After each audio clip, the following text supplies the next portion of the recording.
Muy buenas noches, gracias que nos acompañe. Estamos aquí en Canal 11 en Perfil Público. Estamos en nuestra primera emisión. Adelante le contaremos de qué se trata. Pero hoy lo que hemos diseñado temáticamente tiene que ver con algo que hemos titulado La protesta, la calle, la urna del 68 al 2018. Yo creo que estos son estos temas que han estado con nosotros en las últimas semanas, quizá como nunca antes. Yo creo que desde la elección. El contundente triunfo de quien ganó está clarísimo que también contrajo, llevó toda una serie de circunstancias muy favorables como la participación. Y por más que la civilidad política del país tenga una dosis de sobrevivencia de los que se van, es civilidad política. Y esto cambió. ¿Cómo es que llegamos a este momento? En sentido estricto, gobierno y la izquierda. Pero también han pasado cosas últimamente. Después del triunfo de Andrés Manuel López Obrador, lo que ha pasado, y todos somos muy conscientes de eso, se han generado conflictos, y algunos de ellos en nuestras instituciones queridas, entrañables, como la UNAM. ¿Qué es lo que pasa? Que hay un movimiento en este país, hay ires y venires, y sobre todo hay algo que, siendo mañana 2 de octubre, nos coloca en esta coyuntura, en esta tesitura de que se cumplen 50 años de que quizá ese movimiento que se vivió en el 68 es lo que nos tiene aquí. No del todo. Yo sé que lo que digo es medio polémico. No del todo. Pero ese movimiento es en buena medida lo que nos tiene aquí. Y agrego una última cosa. Al final, en opinión de sus servidores, todos somos el 68. Así de fácil. Bueno, de eso se trata el Perfil Público. Ahorita le cuento de qué se trata la mecánica y sobre todo agradeciéndole que nos acompañe y a los invitados que ahorita iremos presentando. Y de lo que se trata aquí es de debatir, escuchar, opinar, contar y estar. Bueno, gracias que nos acompañen.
Bueno, le agradecemos que nos acompañe. Le cuento muy rápidamente cuál es la dinámica.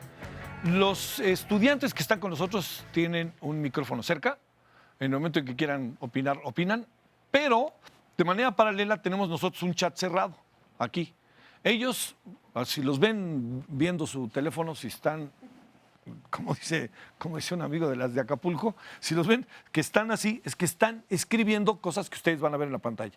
Y de las cuales, con quien hoy tenemos de nuestro invitado, de nuestro co-conductor, casi le diría yo, vamos a ir platicando. La idea es el tema que ya le dije, la protesta, la calle, la urna del 68 al 2018, y entonces van a empezar a aparecer seguramente en cualquier momento ahí opiniones de ellos, que en el WhatsApp cerrado, para que constantemente vea eso y esto sea motivo también de poder conversar con ellos y de repente si hay cosas que uno no entiende, preguntárselos. Bueno, Roberto Castillo Cruz, fíjense, fue candidato independiente, tiene 27 años, investigador y activista en participación ciudadana y anticorrupción, estudió ciencia política y relaciones internacionales en el CIDE. Roberto, gracias, ¿cómo has estado? Muy bien, ¿y tú, Javier? Gracias por la invitación. A ver, yo creo que todos se quieren preguntar, seguramente se preguntan lo mismo.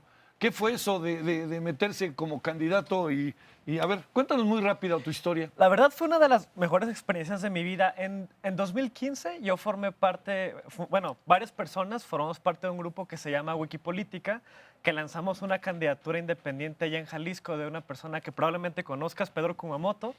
Y en ese entonces nadie daba un centavo por nosotros, ¿no? Que no íbamos a poder juntar firmas, se juntaron las firmas, que no íbamos a ganar a los partidos, les ganamos a los partidos. Se hizo una diputación muy incluyente que hizo que la gente participara mucho. Sin voto no hay dinero, por mencionar Sí, alguna sí, sí. iniciativa. Y en el 2018 dijimos, bueno, todo esto que logramos, estaría increíble poder llevarlo a otras partes. Lanzamos candidaturas en Nuevo León, Ciudad de México, Yucatán, Jalisco. Y pues juntamos todas las firmas, dimos muy buena pelea, hicimos una campaña, yo creo, honesta, transparente, que salió a las calles a tocar puertas, que no hizo campaña comprando votos, sino convenciendo a gente. No nos alcanzó, no ganamos ninguna candidatura, pero lo que estamos construyendo, la idea de empezar a hacer que la gente participe en la política y tome su futuro en las manos, creo que es algo en lo que vamos en buen camino.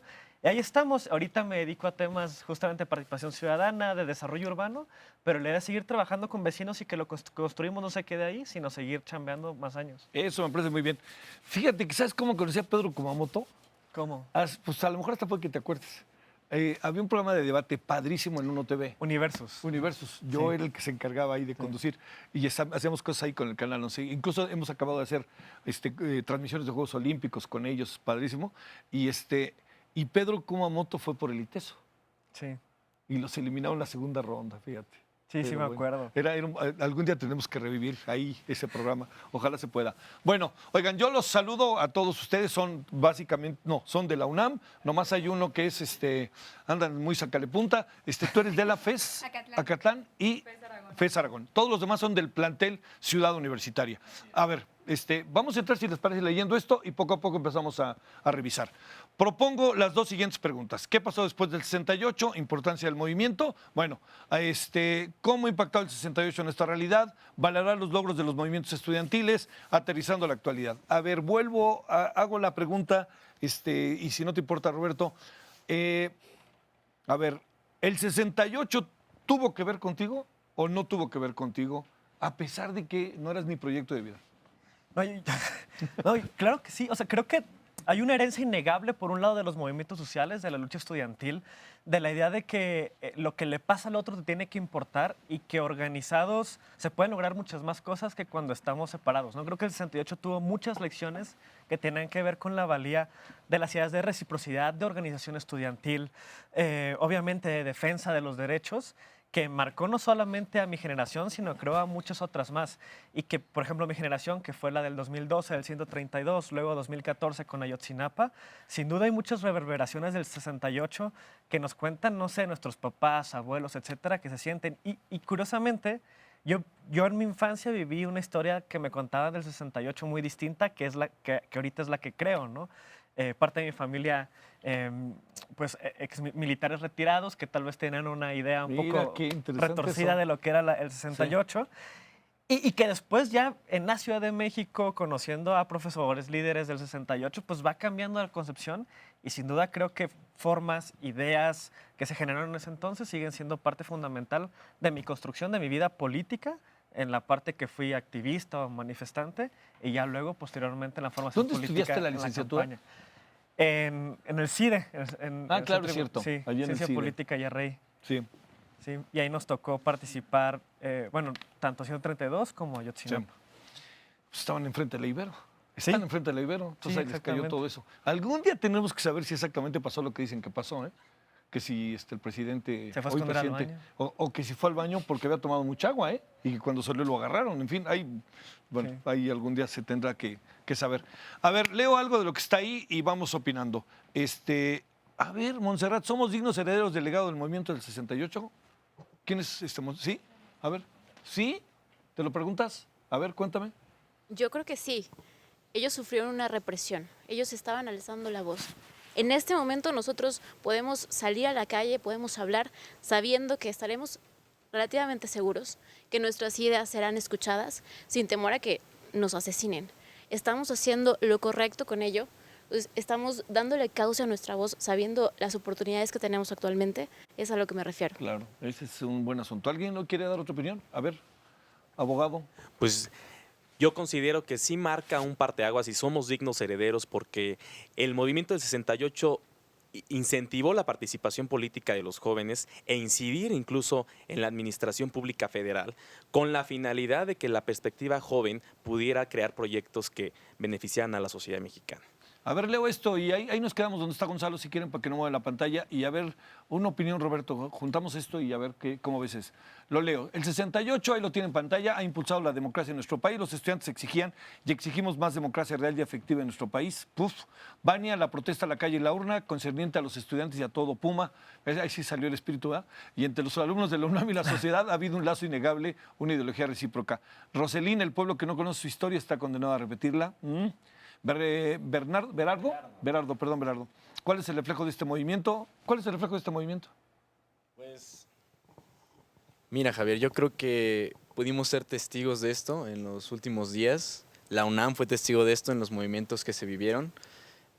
Pudimos ver la fuerza que tiene la voz estudiantil, como cuando nos organizamos, qué capacidad tenemos de pues hacer algo, ¿no? De cambiar, de ser un motor de cambio, ¿no? Justamente, no sé si, bueno, seguramente si vieron la marcha de hace poco contra la violencia, pues es un reflejo inherente de la sociedad mexicana, o sea, de todo el país. Y la UNAM siempre ha sido eso, una pequeña, pues, reflejo de lo que acontece a todos, ¿no? No nos podemos extraditar de nuestra situación. Sí. Fíjate, hace poco en toda esta revisión que se hace del movimiento del 68, algo que me ha llamado mucho la atención es, ¿saben dónde en el 68 les pegaron más fuerte? En el Poli, aquí en el Instituto Politécnico Nacional. No, hombre, el ejército de aquí entró. ¿Al casco? Sí, claro, ¿no? Fue en el casco, aquí en la zona del casco de Santo Tomás. A ver, una pregunta, Roberto. Para que luego le entremos. Esa última pregunta que hace Kevin, ahí la vamos contestando todos, ¿no? La vamos contestando todos. Pero esto, el 68, el movimiento que ha demostrado que la libertad de expresión y de participación en política son necesarios para el progreso armónico de las naciones, y lo de arriba, como los nietos del 68, ¿qué pasó? Bisnietos, no se hagan. Y luego, esta parte, y a ver, Roberto, una reflexión sobre eso. ¿Qué ves? Yo creo que el 68 ha sido fundamental cuando fue Perdón, voy a hacer una referencia a lo que me pasó en campaña. Cuando fue el debate, yo dije, ya estamos aquí los jóvenes del 68 y del 2012, del 85 y del 2017. Y a lo que me refería es, justamente hay muchas cosas que estamos... Cuando la frase esta de ser joven y no ser revolucionario es una contradicción hasta biológica. Sí. Creo que es fuertísima y refleja mucho lo que pasó en el 68 y lo que está viviendo ahorita nuestra generación. A mí me emociona cada que veo movimientos estudiantiles gestándose. Espérame, la pausa y regresamos rapidísimo. Perfecto. Vamos a la pausa y regresamos rapidísimo.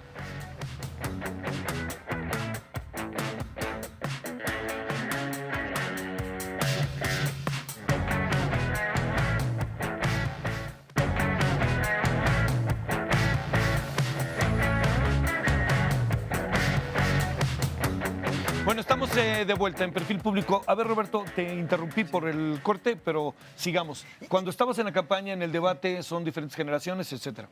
Sí, pero que de alguna manera denunciamos cosas parecidas. Ahorita soy parte de una generación, y aquí todos somos parte de una generación que no va a tener pensiones, que cuando salga de la universidad va a tener... Sí. No, y es verdad, con muchos derechos sociales que antes se daban por supuestos, que solo bastaba que te esforzaras para que te fuera bien en la vida, ahora esas cosas están sueltas, ¿no? Ya de pronto pareciera ser que esas promesas de la democracia liberal iban a ser suficientes para nosotros estar en una buena situación, y ya no. Y creo que en ese sentido somos un reflejo, porque denunciando cosas distintas de alguna manera sigue siendo este tema de la no vulneración de nuestros derechos y de que como jóvenes tenemos derecho a tener un futuro real, ¿no? Y por eso me emociona mucho cuando hay movimientos de este tipo, porque somos una generación que le va a tocar vivir la mayor parte del país o del tiempo que todavía queda, que nos va a tocar vivir con las consecuencias de lo que pase o no pase ahorita, y es padre ver esta emoción, estas ganas de salir a exigir derechos. De repente acabo pensando que a lo mejor ustedes son generaciones que van a tener una buena cantidad de incertidumbre, pero una buena cantidad de certezas, ¿no? Las certezas sociales, que hay que luchar por ellas, ¿no? Todo lo que tiene que ver con los derechos, etcétera. Que hay generaciones, digamos, decía Octavio Paz, que yo siempre lo repito, que el gran fenómeno de la segunda mitad del siglo XX, pues sí fueron todo lo que pasó con las computadoras, la televisión, la revuelta del 68 en todo el mundo, pero dice fue el nuevo rol, el nuevo papel que empezaron a jugar las mujeres, que en menos de 50 años se transformó y eso generó nuevos derechos, nuevos pensamientos, nuevas reflexiones. A ver, pregunto para que lo digan esto que me gustaba. ¿Qué pasó después del 68, social, políticamente? A ver, ¿alguien por allá? A ver, de la FES, alguna de las FES, cuéntanos algo. Bueno, por principio creo que el 68 fue como el pilar de los movimientos sociales contemporáneos. Es decir, que a partir de esas inconformidades que en este caso los estudiantes tenían, se fue sumando la sociedad y pues bueno, en retrospectiva actualmente podemos ver que pues siempre está ese ejemplo latente, ¿no? El hecho de retomar como si uno tiene una inconformidad, pues a nivel social los sectores emergen que pues algunas cosas no están bien. Entonces, bueno, creo que en la actualidad podemos percibir que sin duda fue como un detonante y el hecho de pues liberar cualquier pensamiento, ¿no? A ver, de lo que han escrito por ahí hay dos o tres cosas que están muy interesantes, ¿no? No sé qué piensen. Por ejemplo, creo que también hay que hablar de la represión que se sintió en el 68, el temor que infundieron en la sociedad y sus repercusiones. A ver, Por acá. venga. Bueno, yo creo que es fundamental que pensemos, ¿no?, en el 68, ¿no? Y lo pensemos como parte de nuestra memoria colectiva, ¿no? O sea, hoy en día, como estudiantes, todos nosotros recordamos al 68 como un momento, ¿no? Y pensando en el 2 de octubre, que es mañana, como un momento trágico, ¿no? Un momento que no puede volver a suceder en la historia de este país y que desgraciadamente ha vuelto a ocurrir, ¿no? No podemos olvidarnos de Ayotzinapa como generación, todos y cada uno de nosotros lo vivimos y está marcado en nosotros. Pero al mismo tiempo el 68 también es un faro, es una luz, es algo que nos da esperanza y nos da aliento. ¿Por qué? Porque creemos que también el 68 y el desarrollo posterior de la democracia en México nos ha permitido a nosotros como jóvenes expresarnos, construir y exigir, como bien dices, ¿no? O sea, exigir cada vez más y más democracia real y efectiva, alejarnos de la corrupción y comprender, ¿no? Y luchar por más derechos, seguir avanzando como sociedad. Perdón, ¿puedo interrumpir claro, rapidísimo? Hay algo padrísimo que mencionabas y es esta idea, y tú también lo decías hace rato antes de empezar el programa, que se habla del 68 y pareciera que se reduce todo al 2 de octubre. Sin duda, con mucha razón. Sí, claro. Pero que antes de eso, todo lo que ocurrió antes fue fenomenal y se formó una generación de personas que no podían simplemente volver a sus casas, prender la tele y fingir que todo iba a estar bien así. Se formó una generación de la gente que participó ahí, que ya le importaban y que se fueron muchos a Organización Campesina, otros al Partido Comunista, etcétera. Sí, a hacer partidos. Exactamente, que está bien, que necesitas que ese tipo de personas entren al sistema político. Y creo que ese es el gran valor del 68 y de otros movimientos sociales que forman generaciones. Yo no sería quien soy si no me hubiera tocado el 132 o si no me hubiera tocado el 2014, ¿no? También las El temblor las manifestaciones. del año pasado. O el temblor del año pasado. Creo que los movimientos, incluso aunque no logren las demandas por las cuales nacieron, son necesarios porque forman generaciones que luego se van a transformar en otras cosas, sembrar semillas en otras partes. Eso está muy bueno. Fíjate que eso se podría aplicar al 132, porque si te das cuenta, al paso del tiempo el 132 se diluyó. Sí. Pero ¿qué fue lo que dejó? O sea, muchos de los del 132 están en diferentes lados haciendo cosas, no necesariamente en la tele, ¿eh? Muchos Sí. del 132 se fueron al campo y están haciendo cosas muy... Y que en un análisis facilón todo el mundo dice, el 132 ya fue No, no, derrotado. no. Sí, no. Pues está en otras partes. Está buena esa reflexión. Antes de que vayas a decir lo que vas a decir, déjame plantearte lo siguiente. Ahí había algo que me llamó mucho la atención. Lo digo de recuerdo, de que lo planteó, creo que, no sé si fuiste tú. ¿Seguimos teniendo el mismo sistema político decadente que teníamos o no? O sea, yo de repente, yo creí que no, pero a ver, pues tenemos de vuelta, porque es una pregunta que está constante ahí, ¿no? ¿Qué tal? Bueno, yo creo que justo hoy en día el sistema político y la confianza que tenemos en estos actores que vemos, pues, si no el mismo decadente, pues sí en gran decadencia, ¿no? La confianza que se imprime en las autoridades, pues cada vez es menor. Lo decía Berardo, ¿no? En la misma UNAM vemos reflejo un poco de eso, ¿no? E inmediatamente hay un problema y lo que primero se pide es cabezas, ¿no? Esto nos habla de que el reflejo en nuestra sociedad, pues, es de tú como figura de poder o autoritaria, me genera cierto recelo, repele, ¿no? En algún sentido, porque sí, efectivamente hemos visto decadencia, nos hemos cansado de ver cómo han malgastado los recursos, entonces eso creo que a los jóvenes también nos cala, ¿no? Y nos hace querer participar y también adoptar las luchas, ¿no? De quienes figuran como independientes y decir, confío en ti porque no eres igual a ese sistema. Ahora, nuestro sistema, adelante, en lo que tomamos el micrófono iba a decir algo, nuestro sistema puede ser decadente y lo que quieran, pero puso en el poder a ya saben quién, ¿eh? O sea, él es un producto del sistema político y no lo digo peyorativamente, lo digo con toda intención de decir, pues fue esta organización social que hemos adquirido lo que puso a un hombre tan contundentemente ganador, ¿no? Claro, yo creo que seguimos teniendo el mismo sistema político desde el 68. A ver. Lamentablemente considero que los jóvenes hoy en día tenemos muchísimo más herramientas para poder hacer valer nuestros derechos y dar a conocer lo que está sucediendo aquí en México. Sin embargo, creo que no hemos alcanzado el nivel óptimo de poder crear conciencia con la gente, de poder sensibilizar, de familiarizar a todas las personas que viven como que en una burbuja pensando que México está de que wow, cuando realmente no. Tenemos muchos problemas. Nos copiamos el sistema de las Afores de Chile. ¿Qué pasó en Chile el año pasado? Ya, boom, estalló.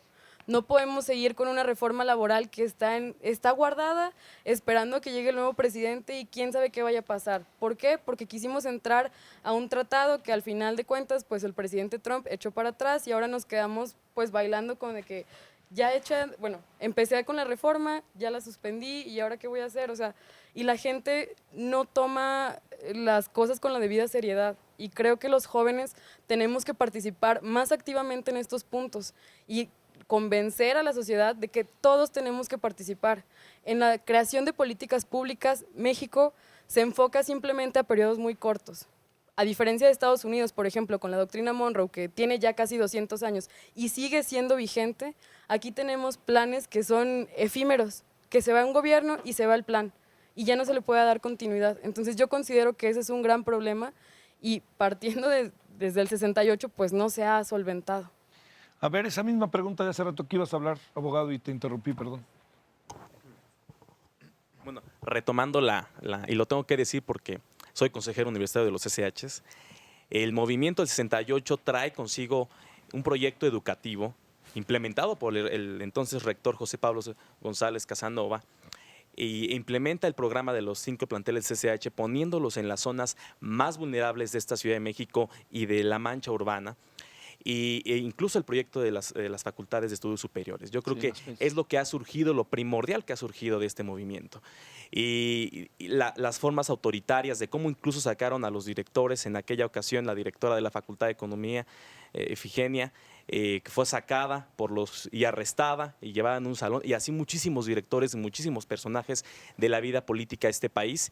Y creo que, como lo comentaba Gonzalo, trae consigo en la alternancia política, pues bueno, la creación del Instituto Nacional Electoral, que es algo que Gonzalo recalca muy bien, y que permitió justamente crear mecanismos e instrumentos jurídicos que le permitían a los jóvenes incidir en la vida política e incluso intervenir en los partidos políticos cuando aún existe una apatía para ser parte de ellos, pero que finalmente son instrumentos de la democracia que nos permiten, dado el sistema, que en algunas cosas falla, y que ante los monstruos que se han construido a través de las alianzas políticas, pues han destruido o no han permitido darle el paso a los candidatos independientes. Sí. A ver, ¿de esto qué piensas, Roberto? Y agrego una pregunta ahí que me parece buena en el sentido de retomarla, ¿no? Que alguien medio la dijo, que los jóvenes son revolucionarios. Creo que Díaz Ordaz lo llegó a decir, ¿no? El que no es joven revolucionario, no sé qué, pero cuando es adulto, pues ya es un tonto si lo sigue siendo. Pero a ver, los jóvenes somos revolucionarios, ¿qué quiere decir esto? Junto con esta otra parte que tiene que ver con cómo, si este sistema político es el mismo o no. Tú estando en primera fila, ¿cómo lo viviste? No creo que sea el mismo sistema político, pero la otra parte, al menos en decadencia, en cierto sentido sí lo fue. ¿Y a qué me refiero? Claramente hay mucha más pluralidad que antes hay mucha más apertura a la existencia de oposición, a que distintas organizaciones políticas puedan disputar el poder y que no haya un solo partido en el poder siempre. Sin duda hay mucho más pluralismo, que fue esta idea de la transición a la democracia de Woldenberg y todos ellos, que se basaba en una idea de que la democracia era procedimiento. Si la gente va y vota y se respeta a la oposición, entonces tenemos una democracia bien. Pero de eso vaciaba la idea de que la democracia también es una forma de vida y que la democracia hace sentido, no porque la gente diga, ay, estoy enamorado de las elecciones. A la gente la democracia la convence porque en teoría es un mejor gobierno, un gobierno que redistribuye mejor la riqueza, que te permite tener alimento, que te permite tener salud. Y eso es una promesa que durante los últimos años se ha borrado, que la pobreza no disminuía. Y otra vez me vas a interrumpir porque vamos a corte. Vamos a la pausa y regresamos, Roberto, de nuevo. Estamos en Perfil Público.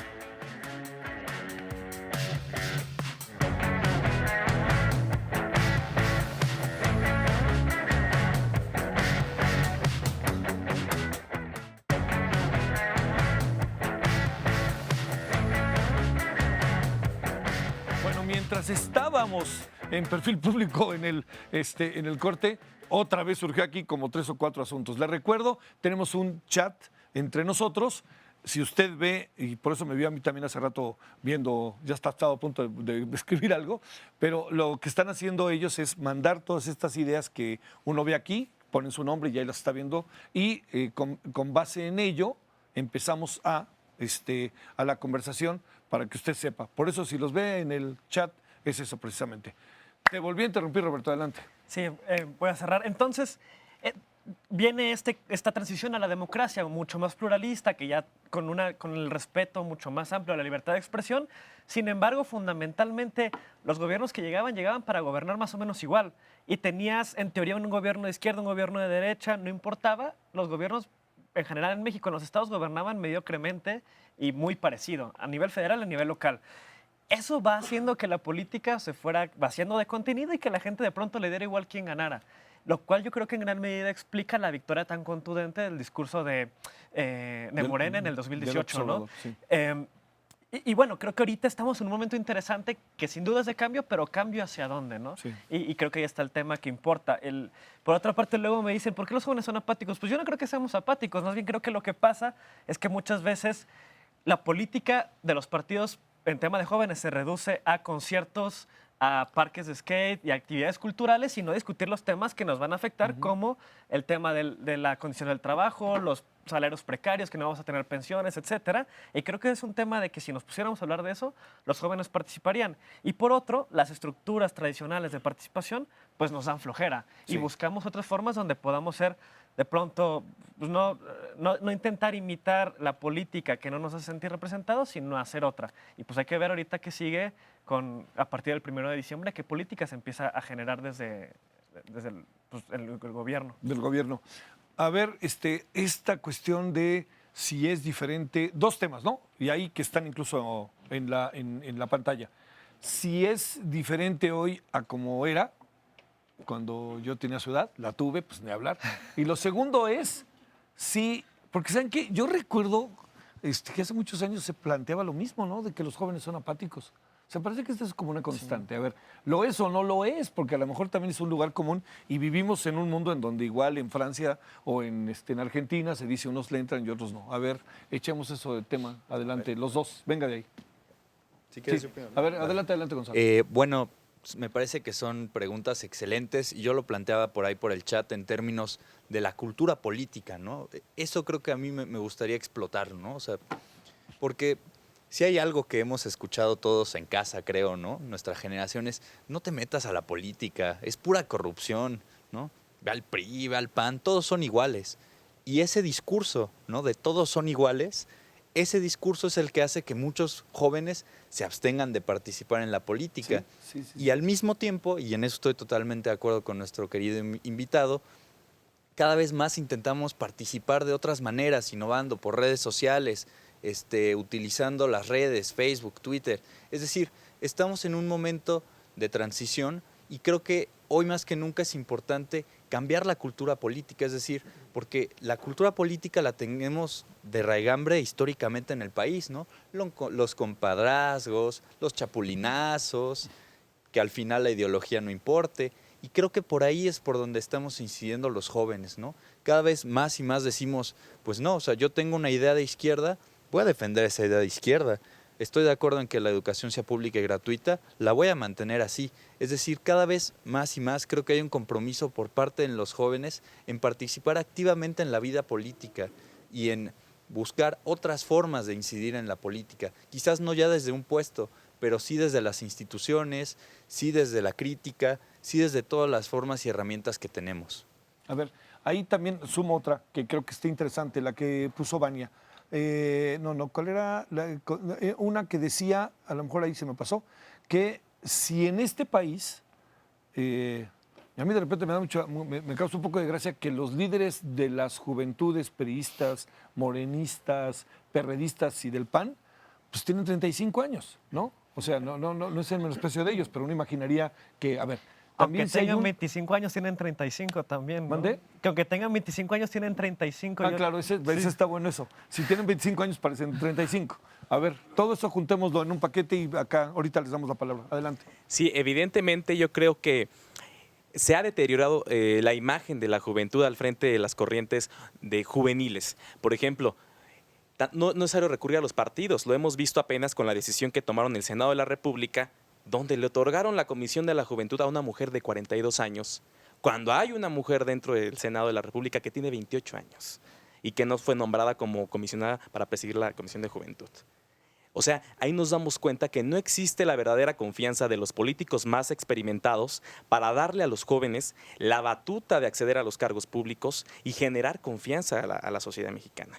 Yo he escuchado una mejor percepción de los mexicanos, de los ciudadanos, por los jóvenes que por los más experimentados. Sí, pues sí. Y yo creo que ahí es donde no decaemos nosotros los jóvenes, ahí es cuando nos cierran las puertas a nosotros los jóvenes. Cuando tenemos proyecto y que pues bueno, por dedazo ponen a otra persona que no sabe del tema o que por la Organización de las Naciones Unidas ya no es considerado un joven. Entonces creo que es un grave problema que persiste en nuestras instituciones. Y para qué es que ese cuate de la Comisión de Cultura ni hablamos, ¿eh? A ver. Yo voy a retomar algo de lo que decías, Javier, y yo no creo que el sistema político actual sea como el de hace 50 años. Creo que actualmente podemos observar que estamos forzando a la juventud y el resto de la población a que haya un poco más de participación de la población en general a asuntos de política. Hablaban ahorita hace un momento acerca de la apatía de los jóvenes. Yo me pregunto, o sea, sí, muchas veces se percibe esta apatía generalizada en la juventud, pero ¿por qué? Yo siento que la mayor parte de los jóvenes se sienten aislados a los problemas que tiene la población, es decir, no se ven dentro de esa población, es decir, no se ven como un igual y dicen, no, es que esto no me concierne, pues yo me voy a mi casa y no hay nada más, ¿no? Sin embargo, cuando ocurren eventos como lo que pasó hace un año, el 19 de septiembre, que en realidad se ven todos reflejados en lo mismo y todos somos iguales, participan y sienten los corazones enardecidos y alzan la voz, se movilizan, piden paro en las facultades, etcétera, ¿no? Y creo que este tipo de movimientos se tienen que aprovechar porque a lo que quiero llegar es que, retomando justo lo que dice Kevin, es que no existe una retroalimentación gobierno-población. Es decir, existe gobierno separado de todo lo demás y yo voy a actuar sin siquiera saber qué es lo que le está pasando a mi población. Eso sí es algo que ha pasado desde hace 50 años. Es decir, un gobierno aislado que no atiende las necesidades de su población y la población que está reclamando que se les escuche por lo menos y que de esta manera las políticas integren las necesidades de la gente. Gracias. Bueno, tomando en cuenta lo que menciona, creo que esto es en gran medida porque son situaciones que se ven sumamente lejanas, ¿no? Tú tienes preocupaciones muy pertinentes en cuanto a qué va a ser de mi vida, de qué voy a trabajar, siguiendo una línea previamente establecida. Entonces, estos rollos, porque mucha gente lo maneja así, ¿no? Ay, eres grillo, ¿no? Te gusta la política, son rollos, se ven muy lejanos, ¿no? Y la verdad es que cuando uno está entre, pues, mejor veo dónde meto mi currículum o enterarme de esos temas, difícilmente uno tiene que tomar una decisión. Ojo, creo que parte de la autocrítica a nuestra generación, o sea, reconocer que ese punch, ¿no? Que ya hemos visto gente que dice, sí, se puede, pues animarnos y no perderlo de vista. Sin embargo, también creo que nos hace falta impulsar la formación de ciudadanía, ¿no? Ese concepto de que cada uno de nosotros haga suyo lo que le corresponde en su propia entidad, ¿no? Sí. Entonces, pues desde ahí yo creo que podemos aspirar a lo que comentan, ¿no? Llegar hasta cuestiones que se ven tan lejanas y que luego por obra y espíritu, uno dice, pues, ¿cómo es posible, no? ¿Alguno de ustedes no votó? Digan la verdad, que puedo ir al INE y preguntar, ¿eh? ¿Por qué razón? Pues, ¿Por qué? ¿Por alguna razón técnica? exactamente. Ah, bueno, no, entonces no importa. A ver, la otra. No, no importa. Es que si es técnica entiendo que pudo haber pasado algo por lo cual no lo hiciste. No es que no, lo quise. Más bien, yo sí tenía como la intención. Sí. Pero bueno, en ese momento tuve la oportunidad de estar de intercambio. Y estabas fuera. Estaba fuera y a pesar de eso, yo hice como todo lo correspondiente al voto está bien. extranjero y demás con el INE, mi registro, el cual fue aprobado. Pero bueno, si le llamamos técnico, pues sí, Sí, no, lo hubo que me refiero problemas es- con el envío. A lo que me refiero es que no fue una actitud negativa de no ir a votar. Ah, claro. Sí, yo A ver, evidentemente quería. en el entorno en el que viven, hubo gente de su edad, amigos, familia, etcétera. ¿Todos votaron? Todos, ¿no? Bueno, pero en general todos, ¿o sí o no? Qué buenos ciudadanos todos. ¿Sí? Sí, yo también. ¿Sí? Todos votamos. Todos votamos. Todos votamos. Sí, bueno, claro. A ver, y otra cosa. ¿Votaron o anularon su voto? Votamos. Votamos. ¿Todos votaron? ¿Nadie lo anuló? Bueno. A ver. Sí, adelante, perdón. Retomando lo que comentaba Sergio, me parece que la cuestión de falta de integración de los jóvenes y en sí de toda la población al mundo, bueno, al ambiente político en el país, no es una cuestión actual, sino viene de varios siglos atrás. Y precisamente, coincidencia o no sé qué sea, pero en la Plaza de las Tres Culturas, pues se ve el edificio Chihuahua, que es moderno, las ruinas y una iglesia colonial. Y hay una placa que dice ahí que ahí nace, o bueno, que ahí yace el nacimiento doloroso de la cultura mexicana. Entonces yo veo eso y se me mueve todo y me hago como que no puedo controlarme porque deberían de quitar eso. ¿Por qué sigue ahí? No es un nacimiento doloroso. ¿Por qué hacer una distinción entre lo que fuimos nuestros antepasados con los que llegaron? Realmente es algo magnífico lo que tenemos en México. Un mestizaje precioso. Sí. Y todavía está. Y la gente lo quiere tapar y la gente lo quiere suprimir, lo quieren quitar. O sea, el Museo de Memoria y Tolerancia, bueno, un comercial, nos dice todo eso. O sea, cómo preferimos gente que es blanca a gente que pues es nativo mexicano, ¿no? Entonces, yo lo relaciono totalmente con lo que comentaba de esa no aceptación, esa como no formar parte del país, de que todos vamos en el mismo barco, todos seguimos en el mismo rumbo y lo que pase, estemos arriba o abajo, nos va a venir a afectar. Entonces es una cuestión de ponerse la camiseta como mexicanos y decir, Sí. es mi país y lo que pase, si tengo trabajo o no tengo trabajo, me va a venir a afectar en algún punto. Entonces, eso yo creo que es el principal problema de por qué seguimos así. Sí, parece lugar común. Tienes 50 segundos, mira, ahora ya me dijeron 50 Gracias. segundos. A ver. Quiero retomar una cosa que mencionaba hace rato, esta idea de los liderazgos de los jóvenes en los partidos políticos. Una cosa que a mí me sorprendía siempre es que en la mayor parte de las organizaciones juveniles de los partidos, los jóvenes terminaban buscando imitar a los mayores en lugar de intentar hacer cosas nuevas. Entonces lo que tenías era una perpetuación de los mismos, mecanismos de hacer política, fundamentalmente, pues, la neta que están de la fregada. Y es como en lugar de intentar transformar, y creo que hay un tema valioso porque yo sí creo, incluso siendo independiente, que tenemos que recuperar los partidos políticos para las personas y eso pasa, sí, por ciudadanizarlos, pero porque nuevas ideas empiecen a fluir ahí, que ya no sigamos teniendo una clase política mediocre. Sale, bueno, pausa y vamos a regresar a la parte final. Ahí Sergio planteó algo interesante. ¿Qué pasó en las mesas familiares?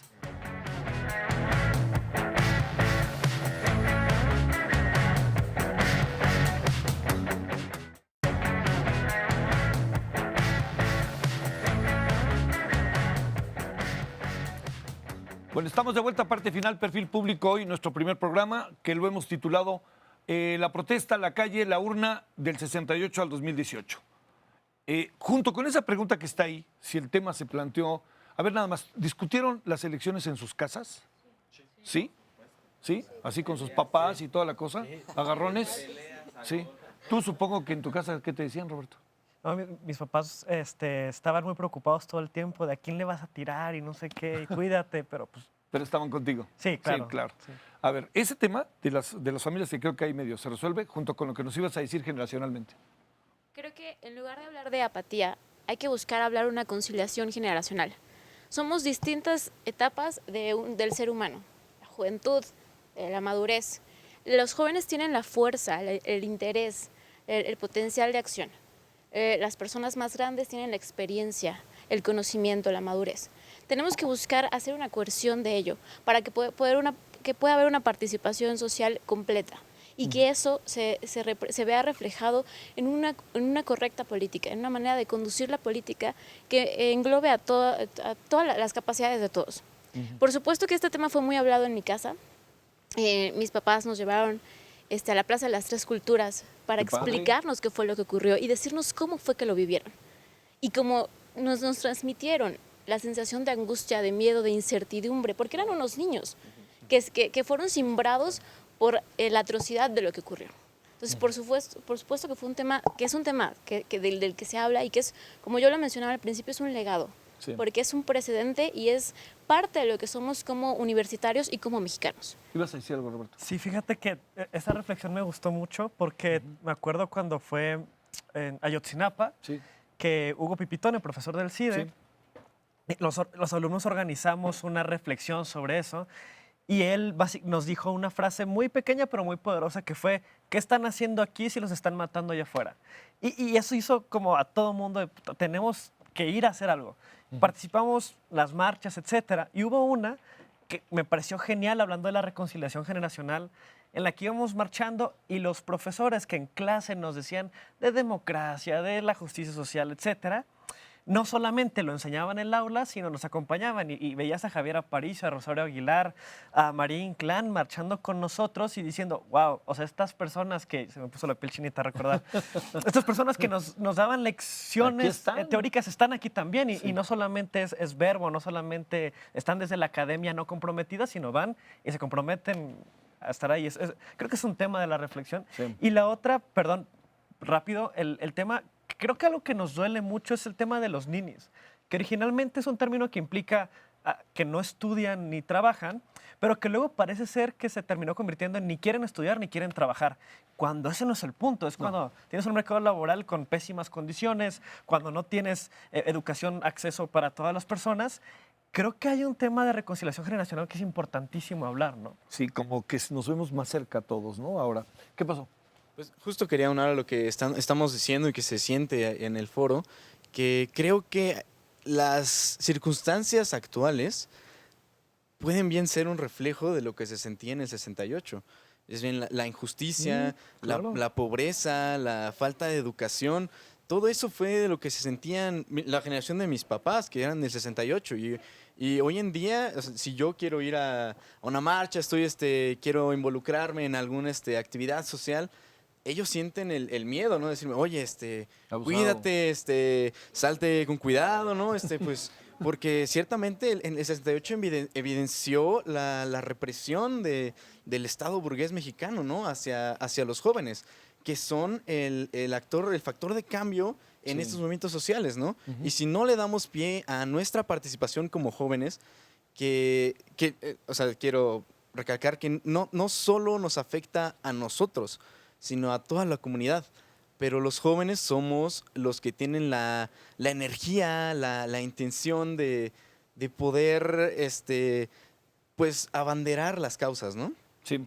Bueno, les hago una propuesta porque se va a acabar el asunto y para que todos nos den una opinión final, ¿no? Para que nadie se quede sin nada guardado, ¿no? Como luego se dice. A ver, hay un nuevo gobierno, hay una circunstancia que yo creo que no podemos soslayar, que sí está siendo diferente en muchas cosas. Vamos a ver, ¿no? Dicen que López Obrador no va a tomar posesión ya el 1 de diciembre, ¿no? Lo que va a hacer es presentar su primer informe de gobierno, ¿no? Porque como ha estado, ¿no? De todo tan sacudido y alterado y movido, ¿no? Que a mí hay una parte que me parece muy bien. Entonces, a ver, pensemos futuro inmediato, pensemos nuevo gobierno, pensemos el papel de ustedes. Tengo la impresión de que el problema de la UNAM ahí se va resolviendo, ¿no? No se ha resuelto, pero ahí se va, está en otra etapa, ¿no?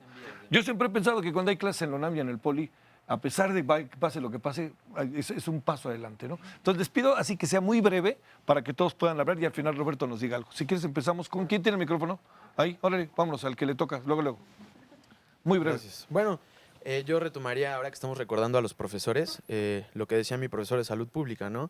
Cura más una pluma que un bisturí. Y entonces, eso a mí me marcó en el sentido de entender que, pues, uno dentro del marco de su profesión puede hacer muchas cosas, ¿no?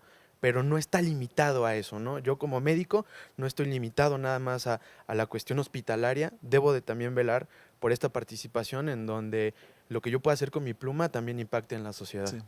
A lo mejor también podemos decir que muchas universidades son muestra del proceso de evolución, ¿no? Digamos, las universidades públicas en particular, algunas privadas, ¿no?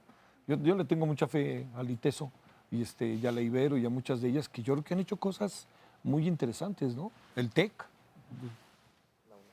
Bueno, yo estoy de acuerdo con Sergio. Efectivamente, somos seres humanos que tenemos potencialidades que no podría enumerar. Es decir, si estudio una medicina, no tenemos que ser nada más recluidos en el hospital. Tenemos que hacer música, tenemos que danzar, tenemos que platicar.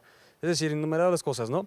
Pero, ¿qué hacemos con esto? Es lo importante, ¿no? ¿A dónde lo estamos dirigiendo? Y bueno, yo lo que espero, al menos del próximo gobierno, es que se fortalezca esta retroalimentación de la que hablaba hace un momento, es decir, una mayor integración gobierno-población y que no exista gobierno aislado, población aislada y nada más estamos esperando a ver qué nos cae de allá arriba, ¿no?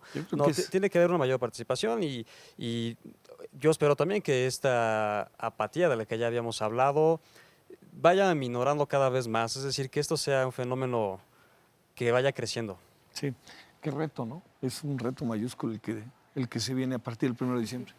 Yo creo que todos Ya tenemos... vieron que ahí dice 4 minutos, ¿no? Entonces déjala. Ajá. Sale, órale. Yo creo que tenemos la obligación de darle seguimiento a lo que va a hacer el señor AMLO, porque si bien llegó ahí con la mayoría de los votos a nivel nacional, todos los que votamos por él, ya dije, tenemos que exigirle que cumpla las cosas. O sea, no es de que, ya llegué, bueno, ya va. Porque como había escrito que los políticos en México piensan que al aspirar a un cargo público es como si se encontraran un boleto para ganarse la lotería.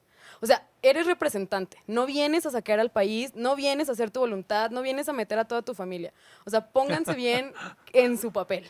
Y también como mexicanos es nuestra obligación ponernos en el papel y exigir hasta que se cumplan las cosas porque México es de todos. Sale, muy bien eso. Bueno, en mi opinión, esta dualidad de los jóvenes que decían que somos apáticos, lo mismo les decían en el 68, entonces, asimismo creo que ocurre en la actualidad.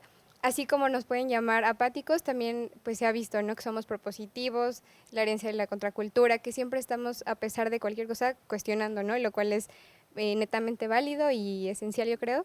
Así que pues jamás dejar de cuestionar, de analizar lo que está pasando en el gobierno que ocurra. En lo personal me da gusto y esperanza en que pues bueno, podamos como jóvenes, como sociedad, pues modificar estas cosas. Y bueno, creo que también por un lado es importante como sociedad integrar más a los jóvenes, darles más oportunidad y bueno, que esto se traduce en confiar en ellos, ¿no? Muy bien, se nos acaba breve, Sí, por favor. muy rápido, pues bueno, que se cambien las políticas públicas en materia de juventud, que se acerquen a los jóvenes. No únicamente se trata de hablar de jóvenes apáticos, sino también aquellos jóvenes que se encuentran en las drogadicciones, aquellos jóvenes que viven en la desigualdad social y que no tienen acceso a la educación. Una reconciliación, pero entera, que incluya a todos los jóvenes y que se les dé la confianza a aquellos que aspiran a cargos públicos, de que puedan manejar ello, de que se pueda resarcir la desigualdad social.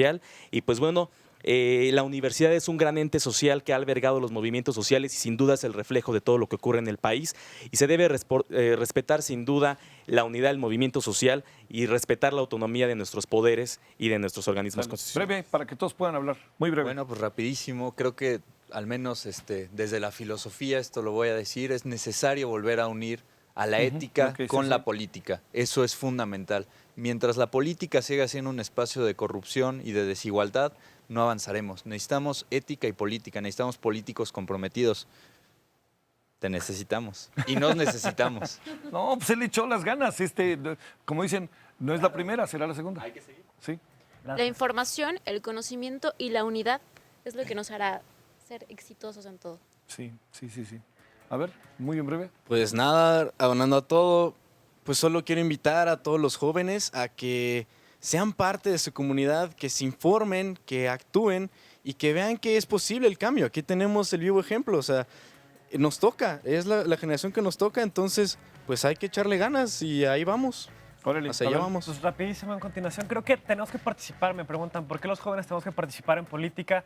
Primero, es padre, es interesante, pero no solo eso, sino porque estamos en una generación que si no lo hacemos, vamos a vivir con gravísimas consecuencias y tenemos que formar parte ya de la toma de decisiones sobre nuestro futuro. Dale, a ver. Órale, órale. México, Pumas, Universidad, Goya, Goya, cachun, cachun, rara, cachun, cachun, rara, Goya, Universidad. Huelum, huelum, gloria, la cachi, cachi, porra, pim, porras, pim, porra, Politécnico, Politécnico, gloria. Bueno, muchas gracias. Nos vemos la próxima semana y mañana a las 6 de la mañana. Ojalá nos acompañe Plaza de las Tres Culturas. Desde ahí transmitiremos el noticiario en su edición matutina. Pásela bien, buenas noches. Siga con las noticias. Adiós.